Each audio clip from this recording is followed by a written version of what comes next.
উৎকাত গৰমখনত থাকিব নোৱাৰি প্ৰকৃতিৰ মনোমোহা ৰূপ বিশ্ৰী আজি আমি আহিলোঁ গ্ৰাছলেণ্ড।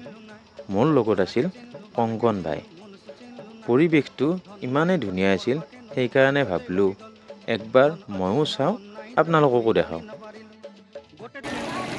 জাগাখিনি আহি ইমানেই ভাল লাগিল, সেইকাৰণে আপোনালোককো কৈছোঁ আহি একবাৰ চাই যাব পাৰে। এই গ্ৰাছলেণ্ডখন আছে তামোলপুৰ বাঙালীপাৰাৰ পৰা প্ৰায় 15 কিলোমিটাৰমান দূৰত। ভিউবোৰ চাই নদীত গা ধুই সঁচাই মনটো কিবা এটা ভাল লাগি গ'ল। আজিৰ ভিডিঅ'টো ইমানতে সামৰণি মাৰিলোঁ।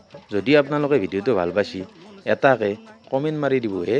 পিছত লগ পোৱাৰ আশাৰে এতিয়া বাই বাই। ছি ছি ছি ৰে নুনি ছি।